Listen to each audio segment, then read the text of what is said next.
Any topic or issue you present to the board, you should have a point of view on it. Why are we pretending that you're just some neutral arbiter? Please tell me what your point of view is so we can talk about that instead of talking in the abstract about whether this is an interesting issue.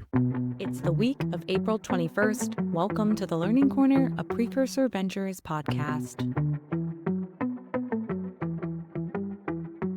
Welcome to the Learning Corner by Precursor. I'm Mia Farnham, and I'm joined by our GP and managing partner, Charles Hudson, where we will be talking through the articles and good reads that caught our team's attention over the past week. Our first topic came from Ed Sim in a recent LinkedIn post titled Enterprise Agent Hunger Games, which explores the battle to bring AI agents into the enterprise setting. He cautions founders against raising VC unless they're building for massive scale and highlights the difficulty of deploying AI in complex enterprise environments where factors like security, compliance, and integration are really non-negotiable.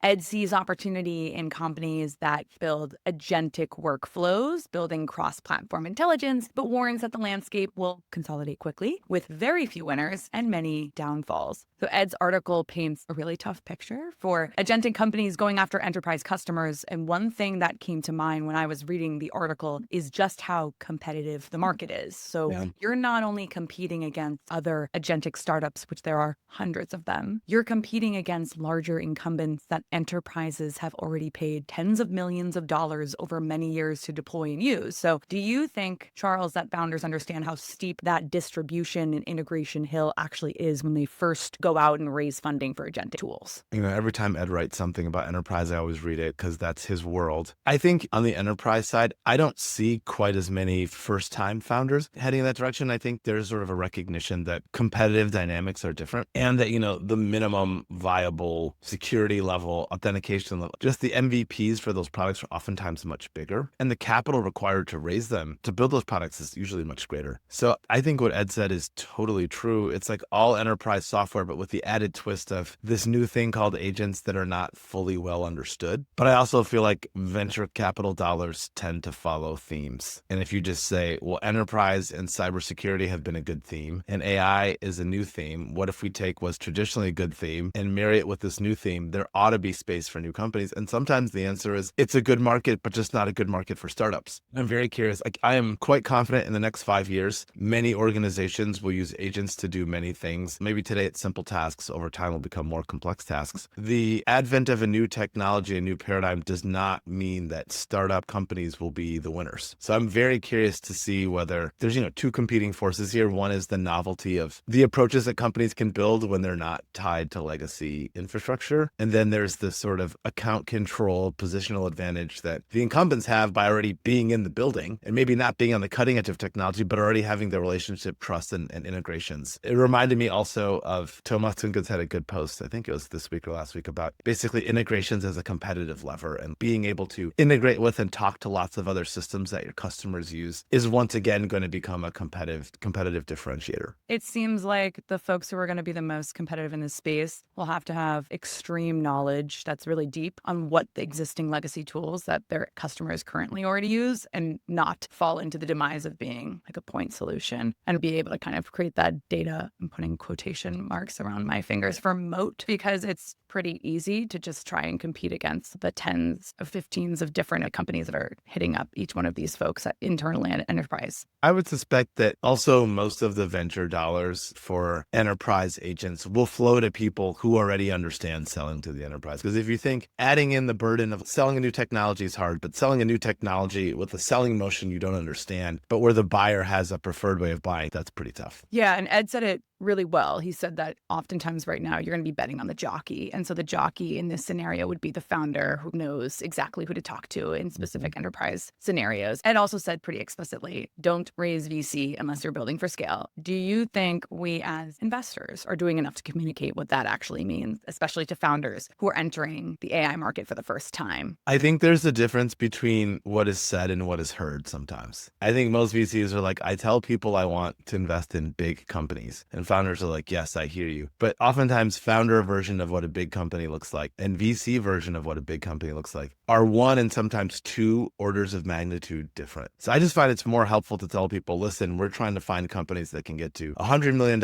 in revenue minimum with good margins. And getting to 100 isn't the end game, but that's sort of the first waypoint. If you're interested in building one of those, but if you're pitching a really big fund, the answer might be like, hey, we're looking for a company that can comfortably get to 250 million in ARR, but with a path towards 500 to a billion so that it can go public. I think there aren't that many founders I meet where when I tell them that's what big looks like, don't go, oh, that's like bigger than I was expecting. It'll be really interesting to see who continues to emerge as the ones who are able to sustain the next couple of years with their same contracts. We talk about this all the time on the podcast, but so much money is being put into the exploration of tools because the hierarchy of corporate enterprises, as someone says, put money into AI. I think the first thing they probably look at is who of my current existing solutions offer something that I can just take off the shelf, and what they're building, I'd rather experiment with that. And then the next hope that you should have as an agentic company is that you are the best next possible solution. And then after you even solidify a quote unquote pilot, you then have to deliver ROI moat to continue to be able to sustain that relationship year over year. And that, I don't know how that's going to look in the next couple of years. I mean, I had a fascinating conversation with a friend of mine who it really put a fine point on what you just said, Mia. He sells sales enablement technology that's enabled by AI. And he's like, we just won this deal from our biggest competitor. We undercut them on price and we stole the deal from them. And I was like, but your plan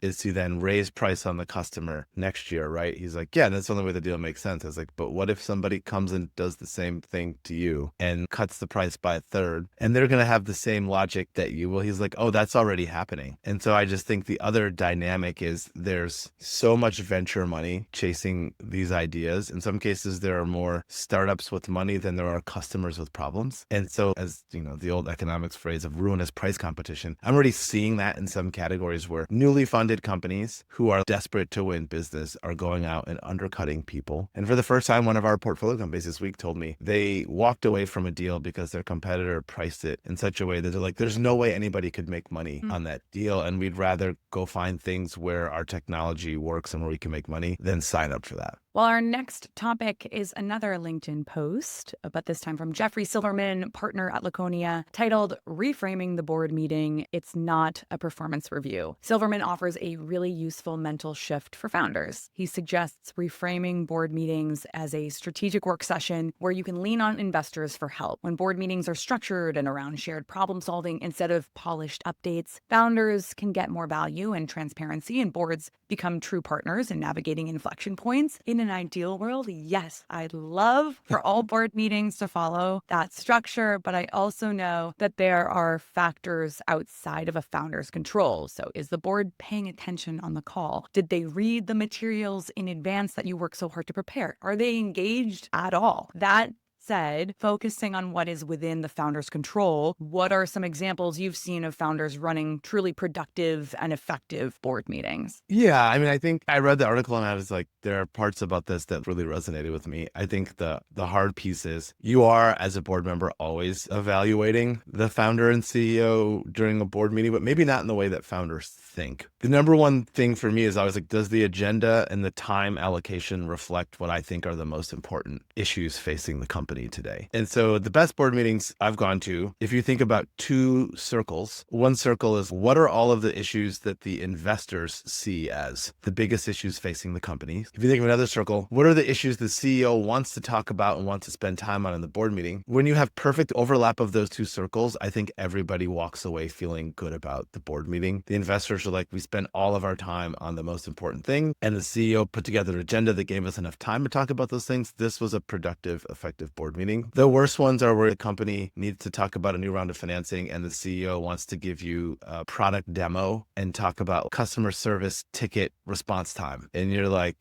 there's a big issue here we need to talk about. And so usually what I'm judging CEOs on, other than their command of the business, which I think it's frankly fair and your job as a board member to evaluate the CEO based on his or her command of the business, The other one is, are they focusing our collective time on the most important big ticket issues? And oftentimes I find with first time founders, sometimes there's an avoidance of a difficult issue because there's a fear of not wanting to open that can of worms or not wanting to frankly talk about shortcomings. And, the number of times people have been like, well, we had a great quarter. We missed plan. These two people quit, but we got best place to work in San Francisco award. I'm like, okay, the things you just highlighted to me are not consistent with a great quarter. A great quarter doesn't look like that. And so sometimes it is painful to me. I've been in board meetings. I'm like, this CEO is delusional. Like he or she doesn't understand the gravity of the situation that they're in. And like, we might need to make a change. And in most cases, changing CEOs is so painful. Having done it, the few times I've been involved with it has made me want to do it less and less each successive time. But the times I've done it, I was like, wow, this person has gotten themselves into a problem that they don't know how to get out of. And that's the time you just as a board member be like, this person doesn't have the answers.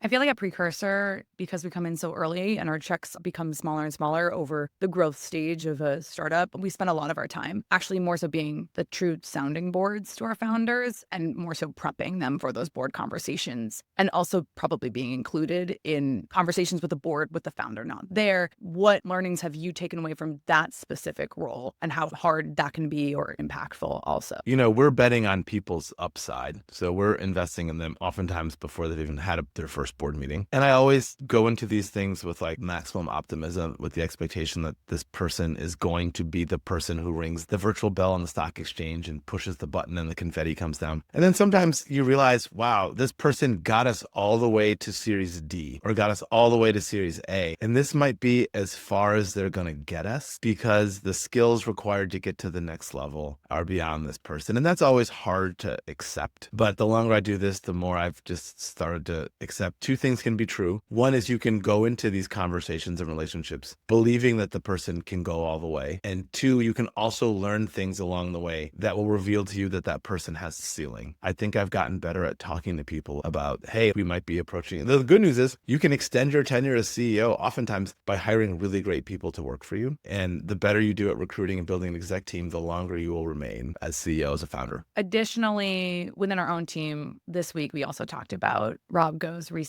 Trough of Disillusionment piece, where he highlights the importance of not projecting your own stress onto founders through tough moments. And for anyone who's listening, definitely read that piece. It was a great read. I know you emphasize being gracious as an investor when things are getting hard. I guess, how have you seen that done well? And then where have you seen it maybe go wrong also? I think most founders are operating under stress at all times. I think in general, when things aren't going well, they know it. And when they've made a mistake, they know it. So I always try to think, if somebody's really down or comes to you with bad news, they probably know it's bad news. There's sort of no need to yell at them, berate them, or belittle them. They know they've made a mistake. I haven't found that like yelling at people who are already on the back foot makes them particularly receptive to whatever message you're trying to communicate. And sometimes if people are flying really high, it's okay to let them fly high, but it's good to remind them that like, hey, you should enjoy this moment. You don't want to suck the joy. Like you should enjoy this moment. The company is doing well. Now the conversation is, how do we maintain this momentum? So I'm like, I want to be a dampener. When the founder's too high, I want to push them down. When they're too low, I'm like, well, sometimes it's okay to be enthusiastic and happy that the business is doing well. And I think you have to always approach these conversations with like, if I want to be well understood and I want to be an effective communicator, what does this person need from me? And sometimes they just need acknowledgement. Wow, that was a rough quarter. Your CTO quit and like one of your big customers went out of business. All things considered, I think you did a decent job of navigating through what was otherwise super challenging, which is different than saying great job. I find a lot of my conversations with founders when it's in prep for a board meeting is really educating them on like how to communicate this out to board members that maybe I know exactly what they're thinking on the other side and maybe not as transparently as the founder even knows. Again, I try to balance being gracious of these are all the awesome things you've done. These are the things that are coming that I know that are on their brain. Let's walk through that transparently and what you could possibly say. Here's the worst case scenario. Here's the best case scenario. Very rarely do I think the best case scenario is going to unfold on the board meeting, but prepping, I think, for questions that could surprise founders in the moment and maybe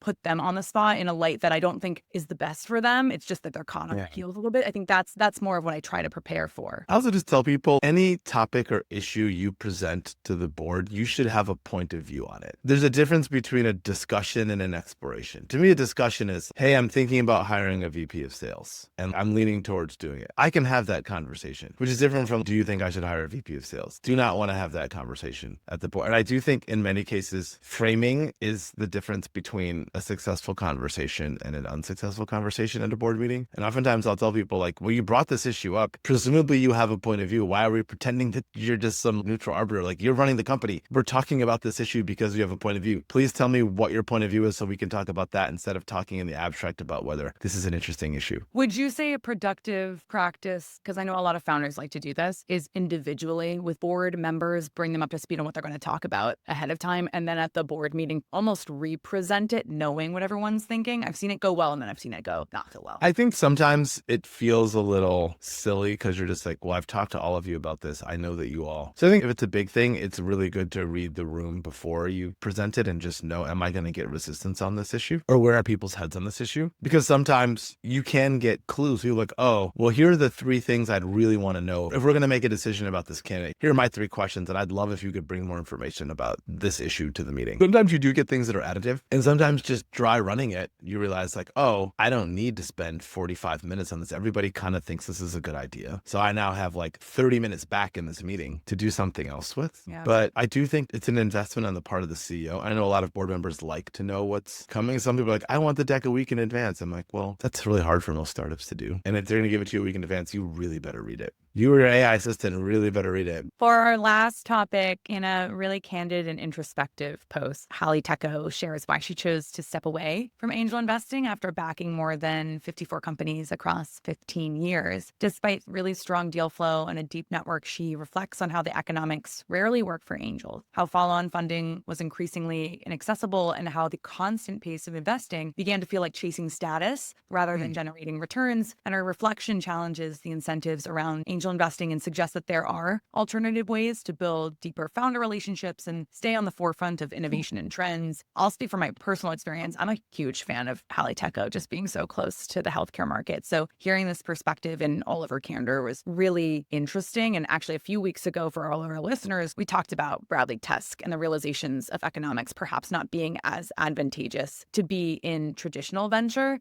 From the institutional level, now we get to hear it from an angel's POV. So some of Precursor's largest co-investors have been strategic angels. What makes them great co-investors, and what could happen to early stage land if we see more great folks hit the pause button on investing in that ecosystem? I think it was the Wall Street Journal about a year ago wrote an article which is like, angel investing is dead. I've thought a lot about this because we spend so much time talking about what's happening in capital V, capital C, venture capital. I think the loss of angels is probably a much bigger net negative for founders. And I read Halle's post, and I really like her writing and her podcasting and her investing acumen. And I think digital health will be worse off without her. But I think for a long time, if you think of what made angel investing work, you got in at relatively low prices, actually substantially lower prices than the VCs. It was less institutional, so it was more betting on people. And really, there weren't institutional pools of capital doing pre-seed or angel style investing. So angels were this really critical way for somebody to go from 0 to 1 and build a product. And part of the reason the math worked is A, like you were getting in at these impossibly low valuations. B, companies actually went public and got acquired. And then founders wanted those angels on the cap table. And if I look at the economics, entry prices have gone way up. There's more institutional capital like ours that will do some of that 0 to 1 investing.